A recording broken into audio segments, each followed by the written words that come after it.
श्रीमद् भगवत गीता के 9वें अध्याय का हम आज से आरंभ कर रहे हैं।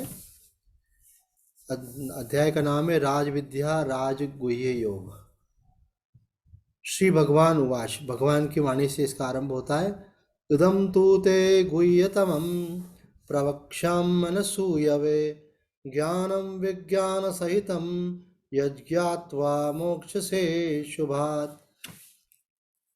श्री भगवान बोले, यह अत्यंत गोपनीय विज्ञान सहित ज्ञान दोष दृष्टि तेरे लिए मैं फिर अच्छी तरह से कहूँगा, जिसको जानकर तू अशुभ से अर्थात जन्म मरण रूप संसार से मुक्त हो जाएगा। इदम तूते गुह्यतमं प्रवक्ष्यामि मनसूयवे। यह अत्यंत गोपनीय तत्व हर एक के सामने नहीं कहा जा सकता। भगवान ने कहा क्या है, यह कैसा तत्व है, अत्यंत गोपनीय। क्यों नहीं कहा जाता सबके सामने? क्योंकि इसमें भगवान ने खुद अपनी महिमा का वर्णन किया है। जिसके अंतःकरण में भगवान के प्रति थोड़ी भी दोष दृष्टि है, उसको ऐसी गोपनीय बात कही जाएगी तो वह भगवान आत्मश्लाघी हैं, अपनी प्रशंसा स्वयं करने वाले हैं, ऐसा उल्टा अर्थ निकाल सकता है। यही बात लेकर भगवान अर्जुन के लिए अनसूयवे विशेषण देकर कहते हैं कि भैया तू तो दोष दृष्टि से रहित है, इसलिए मैं तेरे सामने अत्यंत गोपनीय बात फिर भी अच्छी तरह कहूँगा, अर्थात उस तत्व को भी कहूँगा और उसके उपायों को भी कहूँगा। प्रवक्षा में मतलब उपायों को भी कहूँगा। महात्माओं ने यहाँ पे एक बात और कही है कि देखो, भगवान एक तरफ तो ये बोल रहे हैं कि यह तत्व जो है अत्यंत गुह्य है, राज विद्या राजगुह्यम, है ना। अगले श्लोक में इन शब्दों का प्रयोग किया भगवान ने। तो उस विद्या को भगवान बतलाने जा रहे हैं और उसके लिए भगवान पात्रता क्या बतला रहे हैं, योग्यता। बोले योग्यता सीधी सीधी भगवान ने एक योग्यता बोल दी। वो क्या कि तुम जो है दोष दृष्टि से रहे हो। अनसूया का मतलब होता है जो दोष दृष्टि से रहित है ना। दो प्रकार के लोग होते हैं। एक लोग होते हैं जो गुणों में दोषों का अनुसंधान करते हैं, सारी बातें अच्छी होंगी तो भी ढूंढेंगे इसमें क्या कमी है। और एक लोग वो होते हैं जो दोषों में भी गुणों का अनुसंधान करते हैं कि नहीं भाई, ये वाली बात तो उनकी अच्छी है, ये मानना पड़ेगी। तो अर्जुन की दृष्टि कैसी है, दोष दृष्टि से रहित है। अर्थात भानो ये श्लोक इस बात का संकेत कर रहा है कि यदि भगवत तत्व का आपको साक्षात्कार करना है तो आपके अंदर एक योग्यता होनी चाहिए। वो क्या कि आपको दूसरों के दोष देखने की जो आदत अगर है उसको छोड़ना चाहिए। क्यों छोड़ना चाहिए? क्योंकि अगर आपकी दृष्टि दूसरों के दोषों पर रहेगी तो उनका चिंतन होगा, और जिसका चिंतन होगा उसका संस्कार बनेगा, और जिसका संस्कार बनेगा वो आपका संस्कार ही फिर आपका स्वभाव बनता है, आदत बनता है, स्वभाव बनता है। इसलिए ये बहुत बड़ा सद्गुण माना गया है साधक के लिए, दोष दृष्टि से रहित होना। कबीर साहब जी ने इसके लिए कहा है कि भाई हमको दूसरे की बुराई नहीं देखना है। बुरा जो देखन में चला तो बुरा न मिलिया कोय, और जो दिल खोजा आपना तो मुझसा बुरा न कोय। एक और भजन है, उसमें भी बड़ी अच्छी बात कही है, वो हमारे महाराज जी को पसंद है भजन कि मन की तरंगे मार ले बस हो गया भजन। उसमें ये बात कही है कि दृष्टि में तेरे दोष है दुनिया निहारती, समता का अंजन आंजले बस हो गया भजन। बोले दोष बाहर नहीं है, दोष आपकी दृष्टि में है। जो चीज आपके संस्कार में होती है वो आप देख पाते हो, जिसका संस्कार ही नहीं होगा आप देखोगे कैसे? मानो कोई जाति विशेष का व्यक्ति है, उनकी जाति में कोई एक विशेष प्रकार का खाद्य सामग्री बनती है। अब जैसे उदाहरण के लिए साउथ में एक चीज़ बनती है, उसका नाम है पायसम। तो हम जब तक साउथ में रमन आश्रम में नहीं गए थे, उसके पहले हमको मालूम नहीं था पायसम क्या होता है। तो जब हमको वहाँ पंगत में परोसा गया, बोले पायसम है ये, तो पायसम क्या होता है? बोला आप खाइए, बहुत बढ़िया चीज़ होती है। तो हमारे दिमाग में संस्कार किसका था? खीर का। तो हमने बोला ये तो खीर जैसी लगती है, उसमें ड्राई फ्रूट था, दूध था, इस प्रकार से। उनका हाँ बड़ा स्वादिष्ट है ये खीर जैसा है, मतलब अपन इसको खीर मान सकते हैं। तो हमारे अंदर पायसम का संस्कार कब बना? जब हम दक्षिण भारत में गए, उसके पहले हमको मालूम ही नहीं था। तो उस चीज़ को देखने पर भी, खाने पर भी हम उसका नाम नहीं दे सकते। तो अगर हम किसी के दोष देख रहे हैं, इसका मतलब ये है कि कहीं ना कहीं उन दोषों का संस्कार हमारे अंदर भी है। तो दूसरी बात है कि अगर हम दोष देखेंगे तो अखंडानंद जी महाराज कहते हैं कि जो दूसरे के दोष देखता है, धीरे धीरे वो दोष फिर उसके अंदर आ जाता है। क्योंकि आप बार बार उस चीज़ को देखोगे तो वो स्वभाव में आपके आ जाएगी। इसलिए दूसरों के दोष नहीं देखना चाहिए। दोष देखना है तो अपना देखें। कहते हैं ना भाई, अगर आप किसी की तरफ एक उंगली करते हो तो 3 उंगलियां खुद की तरफ होती हैं। तो बोले आप उन 3 उंगलियां मतलब कि आप अपने अंदर देखो पहले झांक करके। तब उस दिन एक अच्छा व्हाट्सएप पे मैसेज आया, हमने भी फॉरवर्ड किया था कि अगर आपको दोष देखने की आदत है तो जरूर देखिए, लेकिन शुरुआत अपने से कीजिए। सबसे पहले आप अपने दोष देखिए। तो जब तक व्यक्ति अपनी गलती को नहीं समझता है तब तक उसको सुधारेगा कैसे? तो इसलिए देखना ही है गलती तो अपनी देखें और उसको सुधारने का प्रयास करें, दूसरों में दोष न देखें। ये साधारण सद्गुण नहीं है, ये बहुत बड़ा सद्गुण है। दूसरों में दोष देखना छोड़ देना बहुत बड़ा सद्गुण है। इससे बहुत मन को शांति मिलती है। दूसरों को दोष देखने से अपने चित्त में जलन होती है, अशांति होती है, द्वेष भाव जागृत होता है। और अगर हमको ऐसा लगे अरे सब महात्मा महात्मा है, सब संत हैं, सब लोग बहुत अच्छे हैं, तो आपको ऐसे ही शांति मिल जाएगी। लेकिन जो दूसरों में दोष ही ढूंढता रहेगा उसको शांति कैसे मिलेगी? इसलिए ये बहुत बड़ा दुर्गुण है दूसरों के दोष देखना, और दूसरों में दोष नहीं देखना ये बहुत बड़ा सद्गुण है। कितना बड़ा सद्गुण है? उसकी हाइट नापने जाओ आप तो बोले इतना बड़ा सद्गुण है कि अगर ये एक सद्गुण अगर आपके अंदर है तो भगवान इस योग्य समझते हैं कि आपको राज विद्या राजगुह्य योग का उपदेश किया जाए, आपको ज्ञान का विज्ञान के सहित उपदेश किया जाए, उसकी पात्रता आपको प्राप्त हो जाती है। देखो शुरुआत कहाँ से होती है? सबसे पहले आप देखते हो, उसके बाद फिर आप सोचते हो, उसके बाद फिर आप बोलते हो, ये सबका संस्कार बनता है। तो आपको अपनी बुद्धि को बदलना है। सबसे पहले देखना, दृष्टि में दोष होता है, आप उसकी व्याख्या सकारात्मक कर सकते हो। हमको याद आता है एक बच्ची सत्संग में आती थी, बहुत साल हो गए। तो उसका एक नेचर था, अगर उसके सामने कोई किसी की बुराई कर दे तो वो एक्सेप्ट नहीं करती थी। हमने बोला भाई क्या बात है? तो वो बोले कि अगर जिस परिस्थिति में ये था, जिस वातावरण में ये था, जैसे संस्कार इसको मिले, अगर वैसे ही संस्कार अगर किसी को दूसरे को मिलते तो वो भी ऐसा ही होता, इसमें इसकी क्या गलती है? बोले इसके लिए कौन रिस्पॉन्सिबल हो गया? इसकी परिस्थितियाँ, इसका वातावरण, इसके आसपास का जो कुछ प्रारब्ध है वो।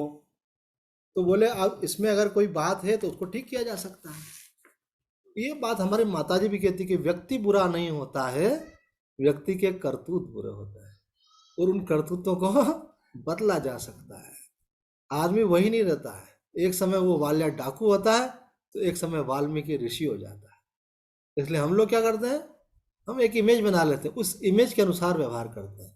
जय कृष्णमूर्ति कहते हैं इमेज फ्री रिलेशनशिप, कि आप अपने धारणाओं के अनुसार व्यवहार मत करो, विवेक पूर्वक व्यवहार करो। हम कंडीशनड हो जाते हैं, है ना? हमारे अंदर किसी के प्रति एक विशेष प्रकार की धारणा बन जाती तो हम उसी अनुसार व्यवहार करते हैं, जबकि व्यक्ति तो चेंजेबल है। एक व्यक्ति ने किसी को एड्रेस बताया, बोले कहाँ? बोले वो देखो वहाँ उस कॉलोनी में जाना और वहाँ वो मंदिर है, उसका आप 4 मकान आगे जाएंगे तो वहाँ पे एक सफ़ेद गाय खड़ी हुई दिखेगी आपको। तो क्या गाय वहीं खड़ी रहेगी क्या? तो चेंजेबल है, थोड़ी देर बाद बदल आगे बढ़ जाएगी। तो इसी प्रकार से मनुष्य का स्वभाव फिक्स नहीं है। इसलिए किसी ने कहा है कि साधु को अपने गांव से, प्रदेश से दूर ले जाना चाहिए। क्यों? क्योंकि वहाँ उसका लाभ कम लोग ले पाते हैं। क्यों? तो अरे ये है, अरे ये तो वही है, वो उसको जो पुराना वाला उन्होंने देखा है ना, वो उस हिसाब से उसको समझते हैं, वो उसकी महिमा को समझ नहीं पाते हैं, तो उसका भाव भी नहीं बन पाता। और दूसरा ये भी कहते हैं भाई कि महात्मा के निकट भी कितना जाना चाहिए? बोले महात्मा के निकट भी उतना जाना चाहिए जहाँ तक आपकी बुद्धि दोष दृष्टि से रहित हो। और अगर आपको वहाँ पे भी दोष दर्शन होने लग जाएगा तो महात्मा के संग का लाभ नहीं मिल पाएगा। ये एक बहुत बड़ा प्रश्न है ये आध्यात्म में, कि आध्यात्म में ये कहा जाता है कि महापुरुषों का संग करना चाहिए, सत्संग कहलाता है वो। तो बोले कितना करना चाहिए? बोले it varies from person to person. ये व्यक्ति से व्यक्ति के ऊपर निर्भर करता है कि वो कितना संग कर सकता है। वो कितना कर सकता है, वो उतना ही कर सकता है जहां तक उसमें दोष दृष्टि नहीं जागृत हो रही है।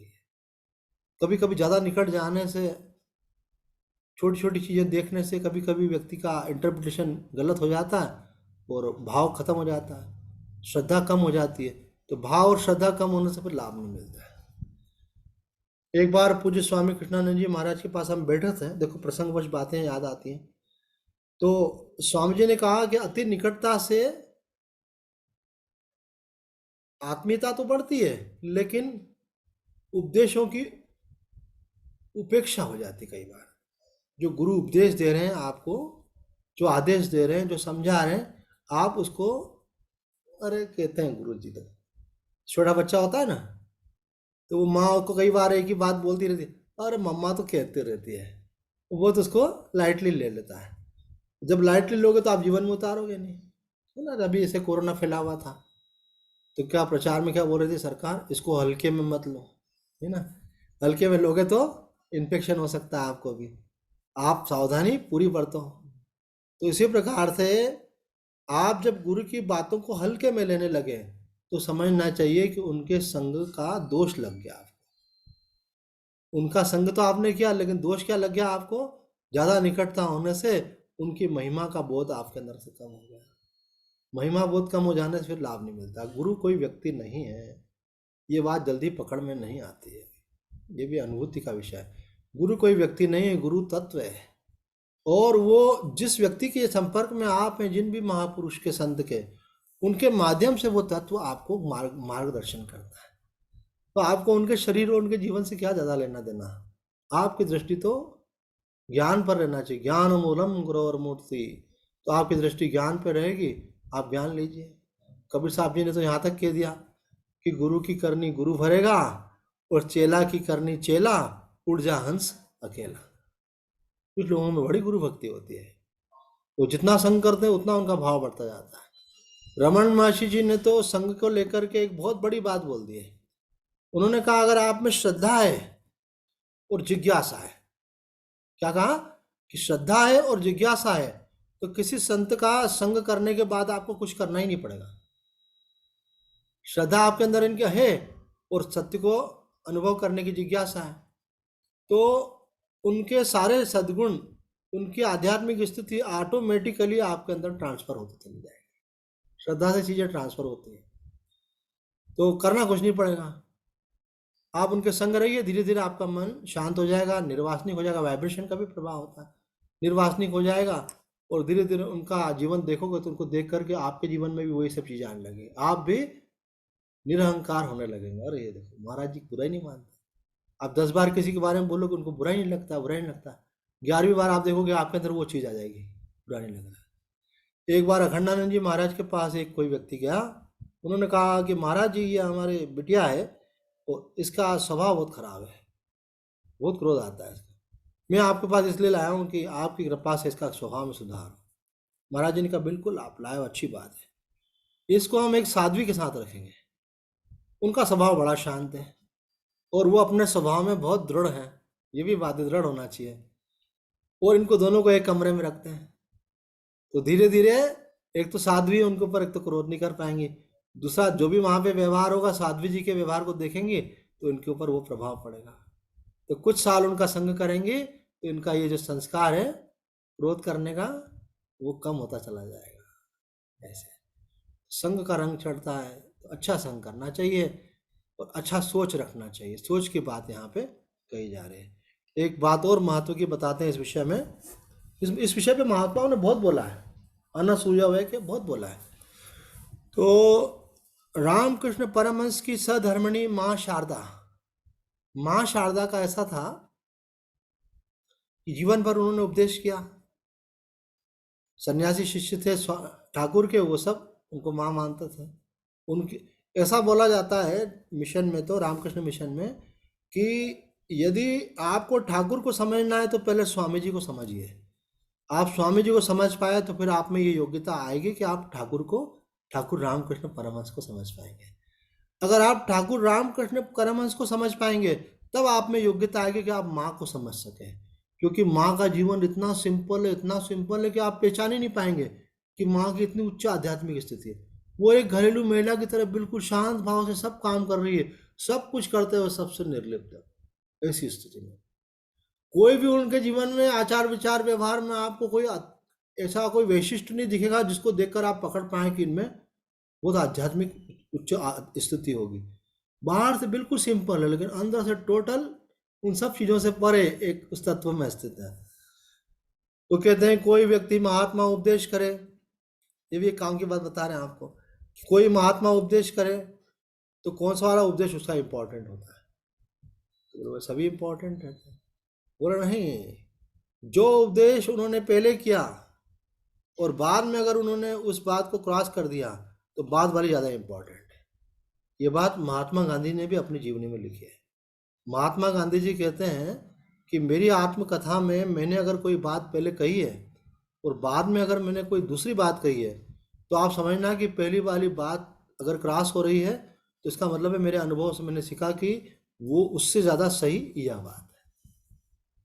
तो इसी प्रकार कोई महात्मा उपदेश देता है उनके जीवन काल में, और आपने देखा उनका जीवन काल कोई 40 साल का उपदेश का है, कोई 30 साल का है, और आपने उनके ग्रंथ पढ़ रहे हैं तो उन्होंने अपने आखिरी जीवन में क्या बोला, ये बहुत महत्व का होता है।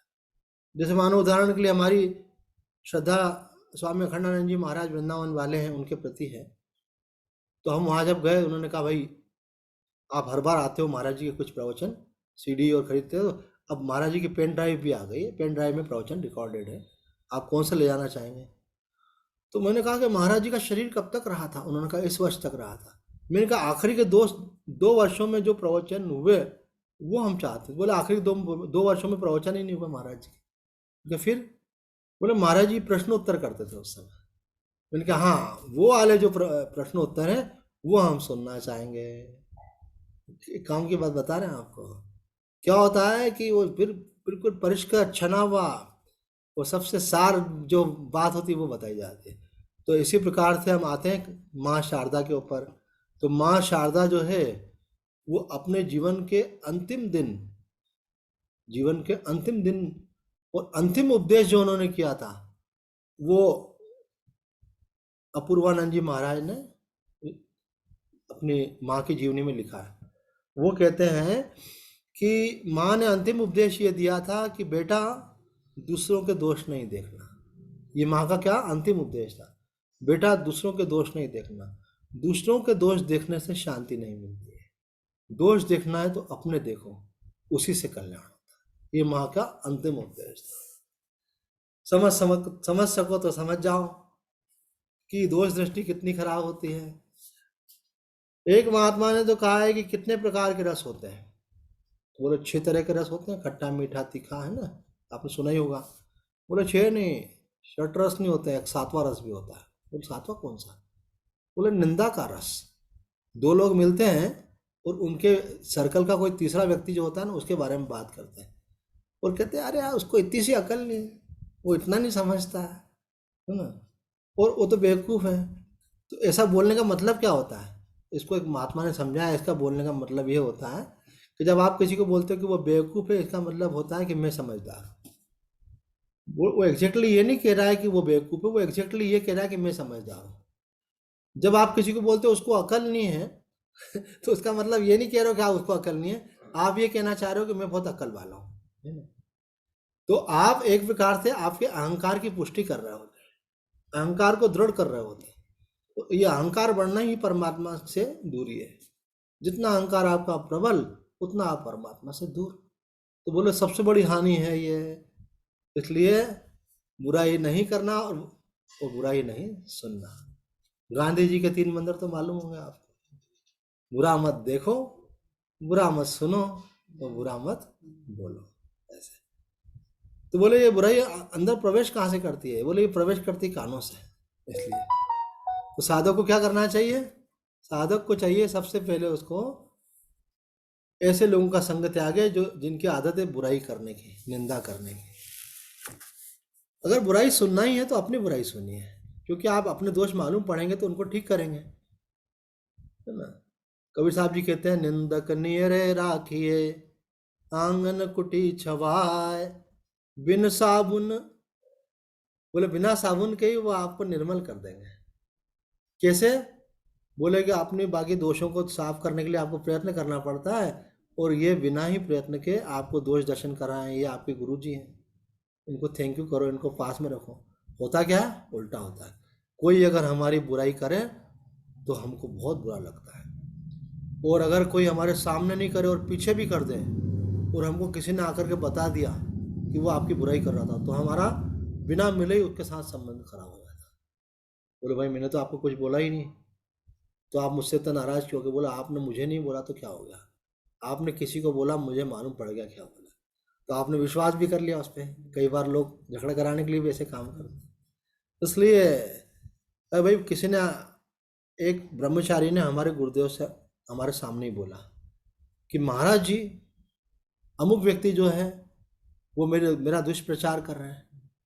तो महाराज जी ने एक शास्त्र का श्लोक बोला। श्लोक का अर्थ ये था कि देखो बेटा, अगर वो तुम्हारी बुराई कर रहे हैं और वो सचमुच में तुम्हारे अंदर है, तब तो बहुत अच्छी बात है, तुमको जानकारी हो गई अपने रोग की, उस रोग का तुम निवारण कर लो। कोई अपने अंदर दोष है उसका निवारण कर लो। और यदि वो बुराई तुम्हारे अंदर नहीं है, वो फिर भी अगला व्यक्ति कर रहा है, तो भी अच्छी बात है, तुम अपनी सहन शक्ति को बढ़ा लो। ये सहन शक्ति होती है ना, आप में कोई बुराई है नहीं, फिर भी आपकी कोई बुराई कर रहा है, बोला सहन कर लो। तो बोले दोनों तरफ से लाभ है। अगर सच अगर सचमुच में दोष है तो दोष का त्याग कर दो, और अगर दोष नहीं है तो वो एक प्रकार से आपकी योग्यता को बढ़ा रहा है कि भाई देखो, आप में कोई दोष नहीं, फिर भी आप पे आरोप लगा रहे हो, और आपने बोला ठीक है भाई, बोलने तो अपने को क्या करना है, या फिर इसकी मर्जी बोलता है। एक और बात इस विषय में बोलते, देखो आप बुराई की बात चले तो पूरी बुराई की बात सुनना, कि यदि कोई आपकी प्रशंसा करता है तो उससे आपके पुण्यों का क्षय होता है। इसलिए जो विवेकवान व्यक्ति होते हैं वो जानते हैं कि भाई पुण्यों को संचित करना बहुत कठिन होता है। आज एक बहन मुझे बोल रही थी कि अरे भाई, अपन सेवा किसी कर रहे हैं, उसको सेवा की जरूरत है कि नहीं है, ये ज़्यादा महत्वपूर्ण बात नहीं है। ज़्यादा महत्वपूर्ण बात ये है कि हमको सेवा का मौका मिल गया और वो करवा रहा है, तो हमको तो पुण्य मिल रहा है ना। अरे भाई, एक व्यक्ति गरीब है, उसको आपने 2 रोटी खिलाई। एक व्यक्ति करोड़पति है, उसको 2 रोटी खिलाई। तो जो करोड़पति आदमी है उसको 2 रोटी खिलाई, तो उससे उसको खिलाने से क्या पुण्य नहीं मिलेगा क्या? आपने एक गिलास ठंडा पानी पिलाया, किसी को पिलाया है ना, एक प्यासे को पिलाया किसी को, चाहे वो गरीब हो चाहे अमीर हो। अमीर को मिला पानी पिलाएंगे तो पुण्य नहीं मिलेगा क्या? तो भी मिलेगा। तो हमको क्या देखना कौन गरीब है, कौन अमीर है, कौन पात्र है, कौन अपात्र है? आप तो अपना अच्छा कर्म करते चलो। यह है कि धन दान करना हो तो फिर सोचते हैं कि भाई उसका मिसयूज नहीं हो, लेकिन स्वामी रामसूदास जी महाराज कहते हैं अन्न के लिए, वस्त्र के लिए और औषधि के लिए विचार मत करो, पात्र को पात्र का। ये आपको लगता है इसको जरूरत है तो आप उसको दीजिए, उससे क्या होगा, आपको पुण्य मिलेगा। तो पुण्य कमाने के लिए तो बड़ा परिश्रम करना पड़ता है, सेवा करनी पड़ती है, भगवान का भजन करना पड़ता है। वो पुण्य गंवाने के लिए क्या करना पड़ता है? बोले कोई आपकी प्रशंसा करे, आपका पुण्य चला जाता है। ऐसा होता है। आप अपनी प्रशंसा खुद करो तो भी पुण्य का क्षय हो जाता है, और कोई आपकी प्रशंसा करे तो भी चला जाता है। देखो, आपने कोई शुभ कर्म किया और गुप्त रूप से किया, किसी को मालूम ही नहीं पड़ेगा, तो आपका पुण्य संचित रहेगा। ये मैं महापुरुषों की बात बता रहा हूँ, संतों की बताई हुई, शंकराचार्य जी ने बताई थी। और यदि आपने कोई कर्म किया लेकिन इस प्रकार से किया, बड़ा ढिंडोरा पीट करके सबको बता कर घर मैं बड़ा अच्छा काम कर रहा हूँ, मैं बड़ा अच्छा काम कर रहा हूँ, मैं बड़ी सेवा कर रहा हूँ, ये प्रचार हो गया, लोग क्या बोलेंगे, अरे भाई बड़ा धर्मात्मा है, बड़ा पुण्य आत्मा है, बड़ा अच्छा। तो जो जो प्रशंसा करेंगे वो पुण्य का एक अंश तो उनको मिल जाएगा, तो आपका पुण्य कम हो गया। इस विषय में गुरुदेव एक कथा सुनाते हैं। एक व्यक्ति ने बड़ा दान पुण्य शुभ शुभ कार्य किया, तो उसके पुण्य इतने बढ़ गए कि उसको इंद्र पद की प्राप्ति हो गई। अब वो इंद्र पद पे पहुंच गया, पहले वाला रिटायर हुआ ही नहीं और ये पहुंच गया। तो बोले ठीक है भैया, पास में लगाओ, है ना, जैसे बोलते हैं ना कि भाई योगी जी कौन है? बोले उत्तर प्रदेश के मुख्यमंत्री। बोले ये कौन है? बोले ये उप मुख्यमंत्री। अब ये राजनीतिक सेटिंग में बिठाना पड़ता है किसी को भी, उप मुख्यमंत्री। तो बोले ये उप इंद्र है, ये उप इंद्र। अब इंद्र को बड़ी खराब लगे यार, ये जबरदस्ती ये उप वाला और आ गया, इसके पास भी पावर रहेगी बहुत कुछ। तो उन्होंने कहा कि कुछ युक्ति करना चाहिए। उन्होंने कहा अरे वाह वाह, आइए स्वागत है। आप समझदारी से सावधानी से रहना। ज़्यादा मीठा बोलने वाले जो रहते हैं ना वो खतरनाक रहते हैं कई बार। जो साफ साफ बोल देते हैं कभी कभी बुरा लगता है, लेकिन वो लोग बड़े हितैषी होते हैं। तो उन्होंने इंद्र ने उनको बोला आइए आइए, आपका स्वागत है स्वर्ग में। आपने बहुत अच्छे पुण्य कर्म किए हैं, इसीलिए तो आप स्वर्ग में आए हैं। तो बोले हाँ वो तो है ही, स्वाभाविक है, यहाँ हर कोई तो आता नहीं है। वो फिर आपको इंद्र पद मिला तो बड़े भारी पुण्य किए होंगे आप। बोला आप अपने लिए क्या बोलना। बोला नहीं नहीं भाई, हम भी तो थोड़ा जाने। बोला आपने क्या क्या किए है। तो शंकराचार्य जी सुना रहे हैं, ये वाली बात है उनके मुख से सुनी हुई है। तो वो कहने लगा कि मैंने क्या किया, बहुत सारी धर्मशालाएं खोली ताकि लोग उसमें सुखपूर्वक रहें, उनको कष्ट नहीं हो। मैंने कई अन्य क्षेत्र खोले जहाँ लोग भोजन करें ऐसे। मैंने कई जगह कुएं बावड़ियाँ खुदवाई ताकि लोगों को पानी की दिक्कत नहीं हो। इस प्रकार कोई गरीबों के लिए मैंने औषधालय बनवाए ऐसे। अरे भाई बहुत बड़ा काम किया आप। तो जैसे जैसे वो बोलते जा रहे थे उनका पुण्य कम होता जा रहा था। तो वो क्या हुआ, इंद्रपद से च्युत होकर के वापस नीचे आ गए। उन्होंने कहा ये क्या हो गया, एकदम से डाउनफॉल कैसे हो गया। बोला आपको मालूम नहीं था क्या, आप अपनी प्रशंसा करोगे तो आपका पतन हो जाएगा। तो आदमी को मालूम ही नहीं होता है। अभी बोल रहे ना कि भगवान अपनी प्रशंसा कर रहे हैं और कोई बोले अरे भगवान आत्मश्लाघी हैं, अपनी प्रशंसा करने वाले हैं, उल्टा अर्थ ले ले कोई। लेकिन भगवान इन सब गुणों और दोषों से परे हैं, उन पर ये नियम लागू नहीं होते हैं, पर जो साधक है उस पर लागू होते हैं। तो साधक को कभी भी अपनी प्रशंसा खुद नहीं करना चाहिए। वो अभिमान भी होता है, हम कोई ऐसा नहीं, हमको कोई अकल कम नहीं, हम बहुत समझदार हैं। जिसको अकल कम होती है वही ऐसा समझते हैं हम ज़्यादा समझदार हैं। जिसको ज़्यादा समझदार होगा ना, उसको मालूम है समझ की कोई लिमिट नहीं है। इतना समझ का विकास जहाँ तक हो सकता है, कोई अंत नहीं है उसका। तो आप अपने को बोल रहे हो मैं समझदार, उसका मतलब है कि आपने अब वहाँ पे तितिश्री कर ली। ऐसा सोचना चाहिए भाई, जो भी सीखा हमने और सीखना बाकी है। तो जय कृष्ण मूर्ति कहते हैं कि लर्निंग की जो प्रोसेस है सीखने की, इसका कोई एंड नहीं। जब तक आदमी चाहे तब तक आगे बढ़ता जाए, सीखता जाए। इसका आत्मज्ञान से भी कोई संबंध नहीं है। ये तो व्यवहार के बहुत सारे गुण होते हैं। आप कितने गुणों को जीवन में धारण कर सकते हैं, कितनी योग्यताओं को धारण कर सकते हैं। तो आप समझेंगे सीखेंगे तो ही आप आगे बढ़ पाएंगे। और आपने बोले मेरे को तो बहुत नॉलेज है, मेरे को किसी से नॉलेज की जरूरत नहीं है। तो कोई कोई ये भी बोलते हैं मेरे को तो अमुक जी ने इतना ज्ञान दे दिया, मुझे किसी और के ज्ञान की जरूरत नहीं है। तो जो अमुक जी थे वो भी भगवान तो नहीं थे। कोई भी हो अमुक जी हो, वो भगवान तो नहीं थे। वो भी एक कोई भी महापुरुष होंगे, संत होंगे, माता पिता होंगे, कोई व्यक्ति होगा। तो अगर भाई किसी से अच्छी चीज़ मिलती है तो सीखना चाहिए। अच्छी चीज़ अगर किसी बच्चे से भी सीखने को मिले तो उससे भी सीखना चाहिए। बड़ों की क्या बात है, कभी कभी बच्चे भी बहुत समझदारी की बात कर देते हैं।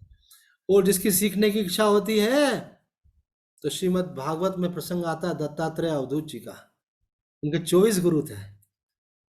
तो उन्होंने किससे सीखा, उन्होंने पृथ्वी से सीखा, उन्होंने जल से सीखा, उन्होंने अग्नि से सीखा, उन्होंने आकाश से सीखा। वहां पे 24 गुरुओं की बात आती है। उन्होंने जहां से जो सीखा उसको अपना गुरु माना। उन्होंने कहा कि मैं इनसे भी कुछ सीखता हूँ। यहां तक कि उन्होंने एक स्त्री किसी पर पुरुष के प्रेम में थी, उससे भी सीखा। तो वो क्या था कि वो जा रही थी अपने प्रेमी से मिलने के लिए, तो उसको तो संसार की सुध-बुध नहीं। तो एक व्यक्ति बैठ करके कोई भगवान की प्रार्थना कर रहा था, उसने कपड़ा बिछा रखा था, जमीन पे प्रार्थना कर रहा था। तो महिला वहां से उस कपड़े के ऊपर पैर रखते हुए चली गई। ऐसे किसी का आसन पे पैर रखना अच्छा नहीं मानता। तो जब वो लौट करके आए तो उन्होंने कहा तुमको इतनी समझ नहीं है, मैं बैठ करके अल्लाह की इबादत कर रहा था और तुमने उस समय आकर के उस कपड़े के ऊपर पैर रख दिया। तो उन्होंने कहा मैं तो अपने यार से मिलने जा रही थी, मुझे दुनिया की खबर नहीं थी, और तुम परमात्मा का ध्यान करे थे और तुमको मेरी खबर थी। तो बोले कैसा आपका भगवान के प्रति प्रेम है कि आपका ध्यान संसार से हटा ही नहीं, और आप संसार को देख रहे हो कौन आ रहा है कौन जा रहा है। और मुझे तो यही मालूम नहीं था कि तुम यहाँ पे चादर बिछा के बैठे हो और परमात्मा का सुमिरन कर रहे हो। तो बोले तुम्हारा प्यार सच्चा कि मेरा प्यार सच्चा। तो जो भगवान के प्रेम में रहता है उनको इन सब चीज़ों से उठना चाहिए, यही बात है। दोष दृष्टि का पूर्ण त्याग करना चाहिए। कौन क्या कह रहा है, क्या सोच रहा है, इससे क्या लेना देना। इसको हमारे एक महात्मा बोलते हैं देश से कॉन्शियसनेस, कि लोग क्या कहेंगे, लोग क्या सोचेंगे, है ना। कई लोगों को लोगों की बहुत चिंता रहती है, और आखिर में मालूम पड़ता है आपके बारे में कोई सोच ही नहीं रहा था, आप ही सोचते रहे। और लोग आपके बारे में क्या सोच रहे हैं ये भी आप सोचेंगे तो वो क्या सोचेंगे। थोड़ा बहुत थोड़ा थोड़ा बहुत उनको भी तो सोचने के लिए छोड़ के रखो भाई। वो भी आप ही सोच लोगे क्या। आप अपने बारे में अपनी मस्ती में रहो। जैसे ज़्यादा संसार की चिंता मत करो, दूसरों के दोषों को बिल्कुल मत देखो, अपने अंदर जो कमियां हैं उनको ठीक करने का प्रयत्न करो। तो आज इतना ही कहकर अपनी वाणी को विराम देते हैं। ओम पूर्णमद पूर्णमिदम पूर्णात् पूर्णमुदच्यते पूर्णस्य पूर्णमादाय पूर्णमेवावशिष्यते। ओम शांति शांति शांति। तो यहाँ एक बात तो कही गई, अभी मुझे लग रहा है 2-5 मिनट और भी हैं, बात को अपन आगे बढ़ा सकते हैं, 4 मिनट बाकी हैं। यहाँ पे भगवान ने कहा प्रवक्ष्यामि। प्रवक्ष्यामि पद का दूसरा भाव है कि उस बात को विलक्षण रीति से और साफ साफ कहूंगा। मात्र मनुष्य मेरी शरण होने का अधिकारी है, चाहे वो दुराचारी से दुराचारी हो, पापी से पापी हो, किसी भी वर्ण का, आश्रम का, संप्रदाय का, देश का अथवा वेश का क्यों ना हो, मेरी शरण होकर के मेरी प्राप्ति कर सकता है। यह बात भगवान यहाँ कहना चाहते हैं। प्रवक्ष्यामि मतलब उसका अर्थ स्वामी जी ने ये क्या है कि मैं स्पष्ट रूप से बात कहना चाहता हूं कि सब मेरे अंश हैं, ईश्वर अंश, जीव अविनाशी, इसलिए प्रत्येक प्राणी इसका अधिकारी है, और फिर मनुष्य मात्र तो विशेष रूप से इसका अधिकारी है। इसलिए कुछ लोग ऐसा बोलते हैं, अरे भाई ये तो संतों के लिए है ना, ये तो आप लोगों के लिए, भक्तों के लिए है, हम तो संसारी लोग हैं। ये क्या अपने को प्रिटेंड करते हैं, अपने को बचा के रखना चाहते हैं, इनको भगवान का भजन नहीं करना है, सत्संग नहीं करना है, तो ऐसे बहाने बना रहे हैं ये। ऐसा नहीं है, ये जो ज्ञान भगवान दे रहे हैं और जो मोक्ष का मार्ग है, ये भक्ति का मार्ग है, ये मनुष्य मात्र के लिए है। ऐसा नहीं है कि थोड़े लोगों के लिए है, ये सबके लिए है ना। कुछ आपको सत्संग में जाता हुआ देखे, और भैया ये तो आपके लिए सत्संग सुनना, हम लोग तो संसारी, हमारे लिए। तुम सुनना नहीं चाहते इसलिए ऐसा बोल रहे हो। संसार में तो हम भी रह रहे हैं, संसार में हम रह रहे हैं, लेकिन हमारे अंदर संसार नहीं है। तुमने संसार को अपने अंदर डाल के अपने को संसारी बना लिया। संसारी मत बनाओ अपने को, संसार में रहो, संसार में रहते जल कमल मत रहो। वही विद्या आपको सत्संग सुनने से प्राप्त होती है, शास्त्र पढ़ने से प्राप्त होती है। एक बात अपने मन में ये भी नोट करो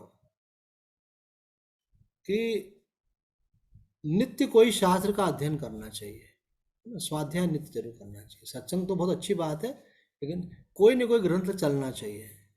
तो हमारे संपर्क में जो लोग हैं हम उनसे पूछते हैं अभी कौन सा ग्रंथ पढ़ रहे हैं, और जिनसे नहीं पूछते उनसे पूछेंगे थोड़ा सावधान हो जाना।